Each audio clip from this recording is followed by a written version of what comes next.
من الاخر مع محمد شبانه، وصباحكم ومساءكم دايما زي الفل. يا تاو يا تاو يا تاو، يا جنوب افريقي يا تاو، يا اسمراني يا تاو، يا بافانا بافانا يا تاو، يا نجم الاهلي النهارده يا بيرسي تاو. بيرسي تاو اهم لعيب في الاهلي النهارده، واحد اهم اسباب الفوز بثلاثيه قاسيه جدا على مين يا جماعه؟ على الترجي. لو تفتكروا امبارح قلت في الراديو، قلت كمان في التلفزيون، حط في بطنك بطيخه صيفي. وقلت مش عشان استهتار بالترجي، لا، انت بتلعب او بتشجع او بتساند او بتدعم فريق عارف يعني ايه مسؤوليه، لعبته بتقدر يعني ايه فانيله النادي الاهلي.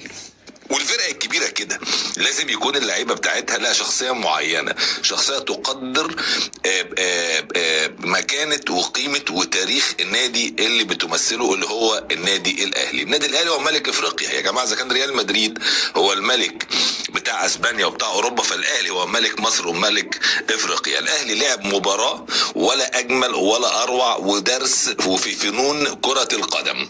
محدش ينكر ان الترجي ناقصه لعيبه، محدش ينكر ان الترجي جمهوره مش موجود، وان ده اثر بشكل او باخر، لكن ان الاهلي يجبره على الظهور بهذا الشكل، وفي اول 10 دقايق الاهلي سيطر على الماتش تماما، وبيرسي تاو بيجيب الجول يمكن في الدقيقه 8 من بدايه المباراه بتسديده ولا احلى. التسديده على فكره ماكره جدا، الجول بتاعهم اخطا وكل حاجه، في انه طلع عشان خاطر يحاول يصد الكرة برجليه، وكان يعني مشهد برضه غريب جدا. لكن بيرسي تاو لمح بطرف عينه فحطها على الارض قوية زاحفة علشان يخدع حارس المرمى ويجيب الجول الاولاني في الدقيقة 8 ويسيطر بعدها الاهلي تماما على المباراة. بعد حلاوة الروح، لو جيت تحسب كده الشوط الاولاني هتلاقي بعد الجول بتاع بيرسي تاو شوية حلاوة روح للترجي، كورة كده بالدماغ، يعني الشناوي شالها كده جنب العارضة او لمست العارضة، وبعد كده كرة عرضية اتعامل معاه الشناوي كويس، وكرة طلعت فوق العارضة. ادي كل رصيد الترجي في الشوط الاولاني. محمود كهربا جاله كورتين منهم واحدة انفراد كامل وتام، لو حطيتها يا كهربا كان الماتش ده طلع 6، مش هو طلع 3. لو كرة كهربا بتاعت الشوط الاولاني دي، الانفراد اللي عملها من فوق الجول بتاع الترجي بشماله، ومعرفش بشمالك ليه، ده الزاويه مفتوحه تقدر تسند وتقدر ترقص الجول وتقدر تخش تتمشى بيها كمان لغايه الجول جوه الشبكه. انما عملها كهربا استعجل فيها شويه، خرجت بره، وكان القدر رحيم بالترجي انه يخرج بس الشوط الاولاني خسران 1-0. نبيل معلول المدير الفني لفريق الترجي اخطا خطأ فادح جدا، انه ما قراش ان فريقه سيء ومتراجع ومتواضع قدام الاهلي في الشوط الاولاني. نزل الشوط الثاني فاتح صفوفه، عايز يتعادل وعايز يجيب جول، بس قدام مين بقى؟ انت بتتكلم في اطراف في النادي الاهلي، حسين الشحات ناحيه الشمال وبيرسي تاو ناحيه اليمين وكهربا قدام. بتتكلم في خط نص مكلبش فرقه الترجي، اذا كان حمدي فتحي ولا اليو ديانج ولا مروان عطيه. بتتكلم في طرفين بيقدموا كل حاجه بالمزوره، يعني علي معلول شغال بيلعب بالمزوره، محمد هاني بيلعب بالمزوره، التقدم بحساب، الرجوع بحساب، بتلعب سردباكين. محمد عبد المنعم بقى معلم اسطى، عارفين الاسطى ده اسطى بتاع خط الدفاع بتاع النادي الاهلي، واللاعب المقاتل اللي جنبيه ياسر ابراهيم، اللي احنا بنقول قوه الترجي في الكرات العرضيه، لكن في وجود ياسر ابراهيم قوه الاهلي في السيطره على الكرات العرضيه. وراهم طبعا السد المنيع الحارس العملاق محمد الشناوي. فتحت يا نبيله معلول المباراه في الشوط الثاني، فكانت النتيجه اقصى واقصى واقصى عشان بيرسي تاو يجيب الجول الثاني. والجول الثاني كمان ده بقى جول مزيكا. عارفين يعني ايه مزيكا؟ فاكرين المزيكا الكمانجا والعود والبيانو والتشيلو وكل ادوات المزيكا دي؟ بيرسي تاو عمل كده، خد الكرة من ناحيه الشمال، سند برجليه، وبعدين سابها تمشي قدامه، وبعدين سند تاني برجليه، وبعدين سابها تمشي قدامه، وبعدين سند تالت برجليه، ماشي بالعرض حوالي 15-20 ياردة، وكل شويه يموه انه هيشوط ويضحك على الديفنس، يموه انه هيشوط ويضحك على الديفنس، يموه انه هيشوط ويضحك على الديفنس، وبعدين ضحك على حارس المرمى كالعاده وحط له بشماله في الزاويه البعيده في الشمال، دخلت كده ناحيه المقص عشان يجيب الجول الثاني ويجهض كل احلام وطموح ويعني امال فريق الترجي عشان يجيب الجول الثاني لفريق النادي الاهلي. الاهلي، ويبقى اعلان رسمي على ان الاهلي هو الطرف الاول او حاجز البطاقه الاولى للمباراه النهائيه قدام الكسبان ان شاء الله من سان داونز والوداد المغربي. المباراه بتاعتهم هتبقى السبت الساعه 10 بالليل ارض ايضا على استاد محمد الخامس، وماتش صعبه جدا على الطرفين. بس مين بقى هيواجه الاهلي؟ الاهلي جاهز لاي حد، اعمل حسابكم الاهلي جاهز لاي حد. بعد الجول الثاني بتاع بيرسي تاو خلاص الترجي استسلم. عارف لما تسلم مفتاح القرار؟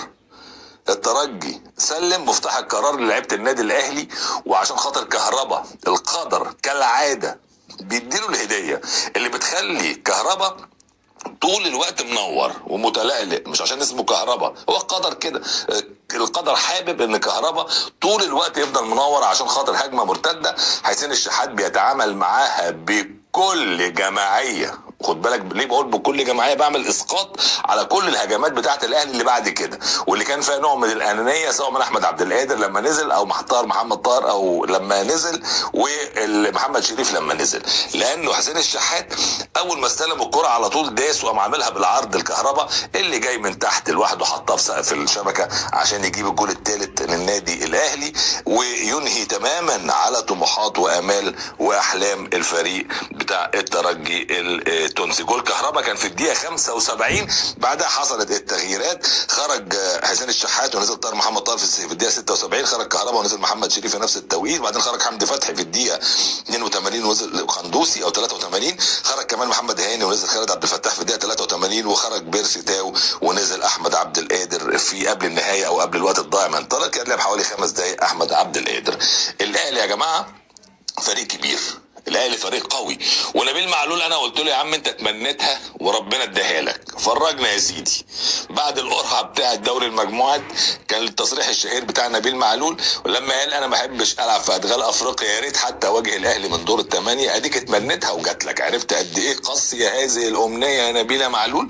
طبعا يعني انا عايز اشيد الاول بروح لعيبه الترجي وبادب لعيبه الترجي في الملعب الحقيقه يعني، والتنظيم اللي كان موجود. المباراه بدون جمهور بس الناس كانت محترمه والناس مؤدبه، ما كانش في توتر نهائي في هذه المباراه، لكن سيطره اهلاويه كامله على المباراه. وانا صعب عليا الترجي، صعب عليا الترجي اللي يلعب والملعب فاضي، صعب عليا جمهور تونس انه مش موجود في الملعب. مش الاهلي استفاد ان الجمهور مش موجود؟ انا كنت اتمنى اي مباراه عربيه واي مباراه بين طرفين كبار وانديه كبيره زي الاهلي وزي الزمالك وزي الترجي وزي الوداد وزي شبيبه القبائل وزي وفاق سطيف وزي الوداد وزي الرجاء وزي الهلال وزي المريخ في السودان وكل الانديه دي، انا بفضل طول الوقت بتمنى ان الجمهور موجوده في الملعب وتتبسط وتشجع وتجتهد وتدعم فرقتها. وقبل كده قلت لجمهور تونس وجمهور الترجي انتم تسببتم في ازمه للفريق بتاعكم اللي هو الترجي، لكن الحقيقه نبيل معلول ادار